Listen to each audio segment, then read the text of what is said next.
Всем привет! С вами Алена Алексеева, и вы на канале Алексеева Лайф. Сегодня у нас две глобальные темы, одна из которых это злоупотребление природой, и вторая из которых злоупотребление алкоголем.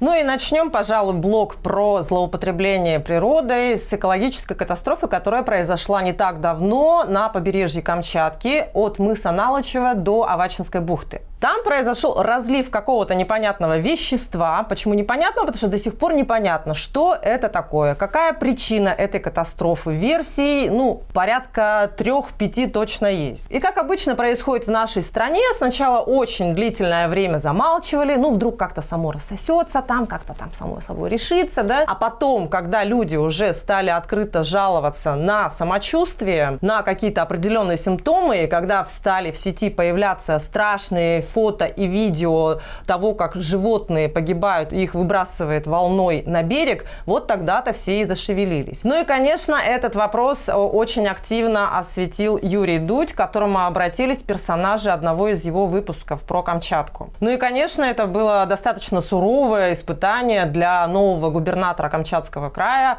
для Солодова Владимира Викторовича, нашего любимого дорогого, которого мы со слезами, махая голубым платочком, провожали не так давно. Я обратилась сегодня к своей однокурснице, которая как раз проживает в Петропавловске-Камчатском, спросила, что же на самом деле там происходит. Настя, скажи, что в ваших кругах говорят? Она говорит, ничего не ясно, ничего не понятно. Страшно, очень страшно. Мы не знаем, что это такое. Если бы мы знали, что это такое, мы не знаем, что это такое. В принципе, это такая стандартная ситуация, когда ничего не ясно, ничего не понятно. Вот только на днях случилась эта катастрофа в Камчатке, и у нас прям в аккурат сразу, через пару дней происходит собственная катастрофа. Разлив нефтепродуктов на реке Алдан в районе Тампонского улуса. Министерство экологии сейчас активно занимается расследованием этого вопроса, этой ситуации, этого инцидента. Нам, конечно же, опять остается ждать, что нам сообщат по этому поводу, да, какие вообще последствия могут быть этого разлива, как это будет устраняться и так далее. Но что касается ситуации на Камчатке, что касается вообще ситуаций любых, которые связаны со злоупотреблением природы, обычно отношение какое? Как-то так все само собой рассосется, да, даже Министерство экологии Камчатки, они как сказали? Они сказали, мы очень надеемся, что океан-то он как-то сам самоочистится. Тут только можно рассчитывать на самоочищение, что Тихий океан сам справится с этой ситуацией. Здесь, видимо, мы тоже будем рассчитывать на то, что река Алдан, она тоже сама как-нибудь там, как-то оно рассосется. Пожары там сами собой как-нибудь потухнут от дождя, да, или от снега, может быть, да, то есть у нас же в этом году пожары аж прям до самой осени, до самого конца сентября держались, и мы все рассчитывали на мать природу. Вы знаете, мы как такие нашкодившие детки, да, которые, упс, что-то мы тут не то сделали, мама пойдет разберется, она потом пойдет и выяснит, и все уладит. И все мы помним различные инциденты, которые случались ранее. Было на Вилюе, было на реке Ириэлях, было в Норильске, где только не было. И вот здесь я бы хотела сказать о том, что человек в целом, да, он, конечно, не может постоянно переживать по всем поводам. И вот есть такой психологический закон, который называется теория ползучей нормальности. То есть тогда, когда в первый раз что-то происходит, люди возмущаются, о боже, как же, страшно. Но когда начинается повтор ситуации, да, вот этих бесконечных катастроф, по сути, причиной которых зачастую являются люди. Люди, предприятия, да, в общем, это рукотворно, можно сказать. И постепенно люди привыкают к тому, что вот такое имеет место быть. И это уже никого не пугает. И это все становится нормой. То есть любые какие-то возмутительные события, они просто становятся привычными. И это страшно. Такая же непонятная ситуация происходит с вырубкой леса в верховьях Амги в районе Алданского улуса. Помните, да, что вот в апреле начался этот шум, хотя сами торги, по поводу которых начался тот самый шум, они начались еще в декабре. Минэкологии республики объявила торги на вырубку леса. И вдруг общественность возмутилась. И тогда Айсен Сергеевич Николаев сказал, что никакой вырубки не будет, вся эта сделка какая-то подозрительная, в общем, не будет, да? Все. Спустя 3 месяца наш Элдархан поменял свое мнение и сказал, что нет, все это имеет какую-то политическую подоплеку, вырубки леса быть, но это уже называлось не вырубкой, а лесозаготовкой, и что это, как правило, лоббируется людьми, которые имеют некие политические интересы, да, то есть пытаются заработать на этой теме политические баллы. Но поскольку все непонятно, все неясно, может быть и так, а может быть и не так. Но действительно, да, давайте подумаем о том, что же планируется быть на самом деле. Вся ситуация, ну как бы весь напряг ситуации для общественности, для экологов заключается в том, что победитель в торгах о Woodland-24, он получает 70% лесного массива в Алданском улусе на период свыше 40 лет и будет заниматься вырубкой леса. Ну, то есть это преподносится, ну, может быть, оно так и есть, да, опять же, мы же не знаем, потому что все непонятно. Это все преподносится под терминологией, что это будет лесозаготовка. И что параллельно, кстати говоря, будет решаться проблема пожаров, потому что вот в этом массиве очень много сухостоя, который необходимо вырубать для того, чтобы не было естественных самовозгораний. Да? Ну, все хорошо, но опять же все непонятно. Да? Сначала против, теперь за. Это будет наносить вред, это не будет наносить вред. Министерство экологии и главный лесничий по республике сказал, что это будет безвредно.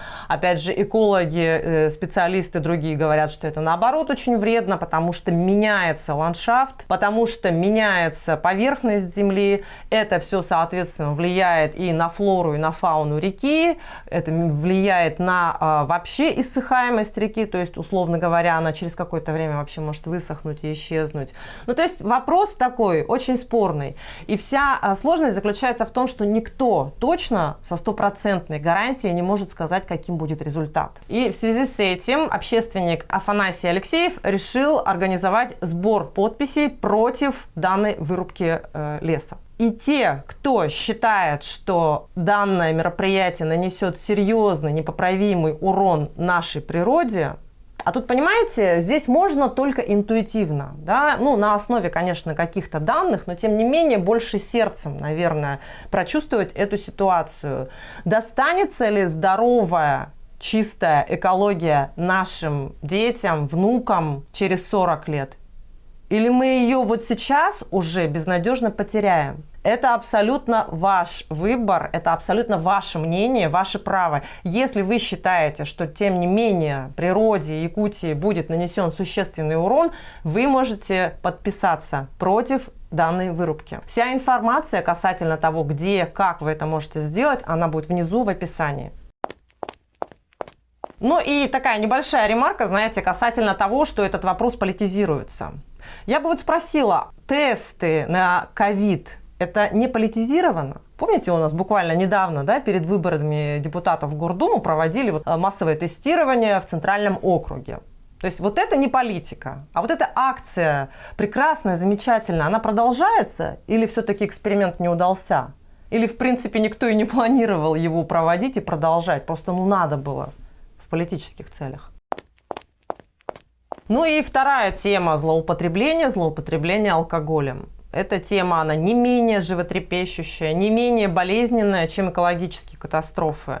Это тоже напрямую связано с тем, что нас ожидает в будущем, потому что это так или иначе влияет и на генофонд, и на счастье будущих людей, тех, которые сейчас дети, у которых родители пьют, делают это регулярно.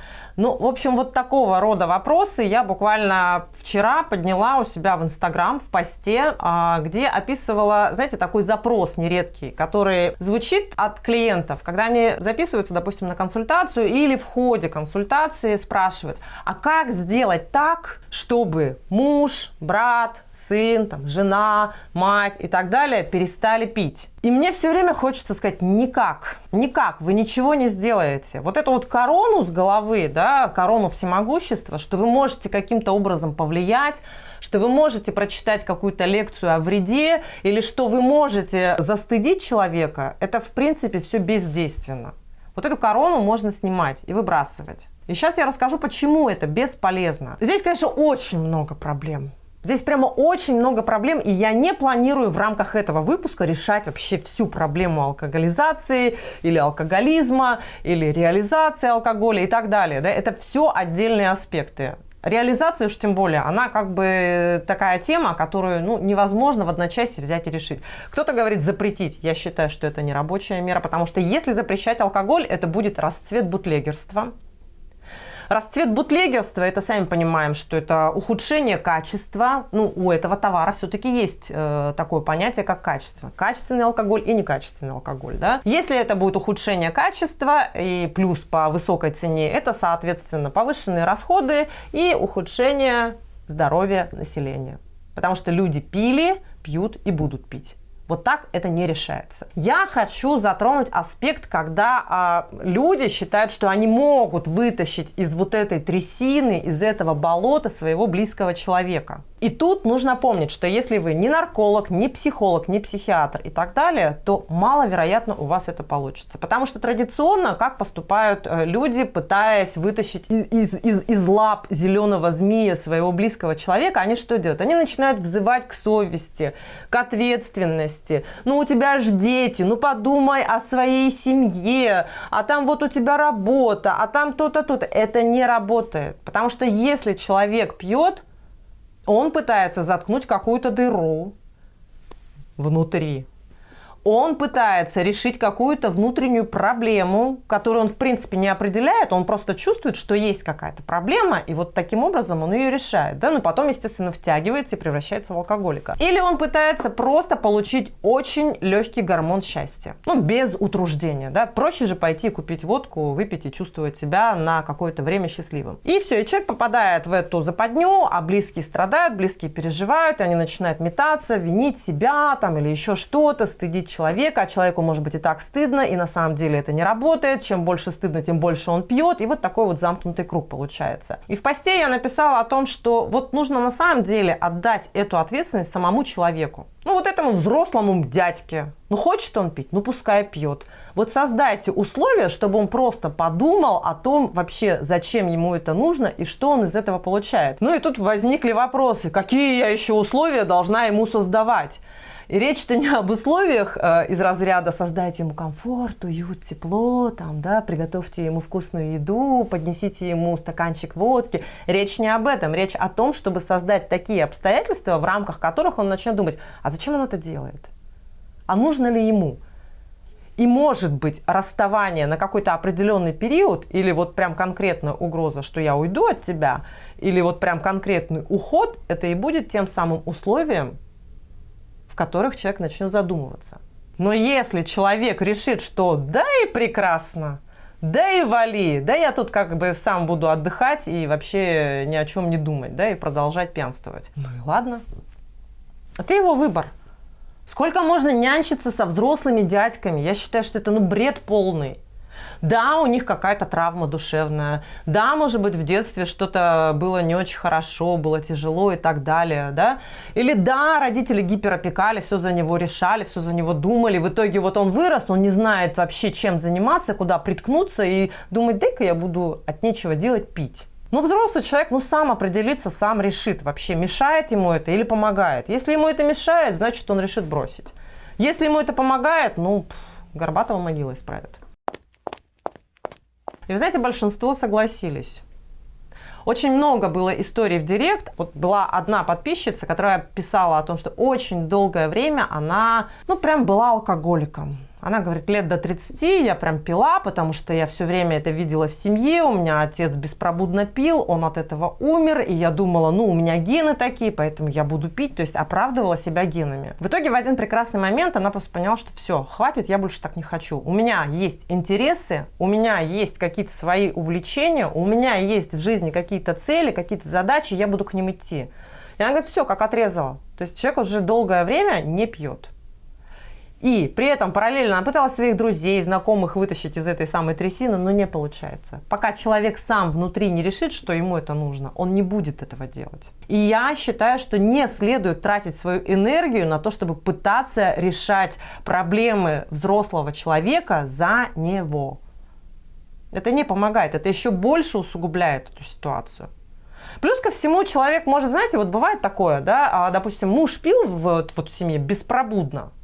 Ну, при условии, что когда мужчина и женщина поженились, он был, ну, трезвенником, да, и как-то в процессе совместного проживания стал пить. О чем это говорит? Ну, с высокой долей вероятности это говорит о том, что в семье что-то идет не так, и люди не решают проблему. Один уходит в алкоголь, другая, допустим, начинает его пилить. То есть вот пилит, да, и человек, который пьет, он, видя, что вот нет никакого диалога, нет никакого общения, еще больше уходит. Но чтобы не слышать, как его пилят, просто уходит в запои. Пропадает на 2 дня, на 3 дня, потом появляется, его опять ругают. А это, понимаете, это взаимоотношения мамы и сына, да, то есть вот когда женщина, жена, ведет себя как мамочка, она берет вот на воспитание себе взрослого мужика и начинает его там как-то вот перестраивать, воспитывать, и причем вот именно вот в таком формате, когда пилят. Зачем? Зачем вы тратите свои нервы, зачем вы тратите свою жизнь вообще на это? Ну просто оставьте человека в покое, ну пускай пьет. Сурово, жестоко, недейственно, неэффективно, а ваш способ эффективный, но он же не срабатывает. Так может надо поменять как-то тактику или поменять отношения. Иногда еще бывает, знаете, какая ситуация, когда женщина, например, испытав в детстве травму от того, что ее родители пили, она на дух не переносит алкоголь вообще. Вот просто муж там раз в полгода сходил на какое-то мероприятие, профессиональный праздник, допустим, да, когда вот, ну, в компании отмечали это торжественно, так, да, и человек приходит домой, и все, ее просто разрывает, потому что вот она чует этот запах, ей неприятно, ей сразу становится страшно, потому что нахлынули воспоминания из детства, вот эти вот самые травмирующие, да, ей тяжело, больно, но она не объясняет, почему ей плохо и тяжело, она просто начинает скандалить, кричать и возмущаться. Муж не понимает, что происходит, он думает, что у него жена вот та самая пила, а она не пила, да, она просто переживает, она просто испытывает стресс. И у людей не налажен диалог. Очень много сообщений было о том, что нет, я мужу не рассказывала. А почему не рассказывали-то? Ну, муж, по идее, самый близкий человек на свете.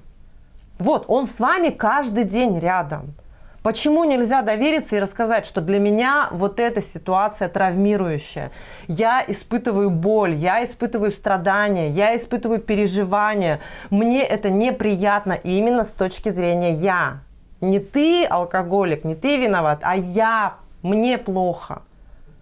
Когда вы без обвинений говорите о своих эмоциях, о своих чувствах, это лучше доходит.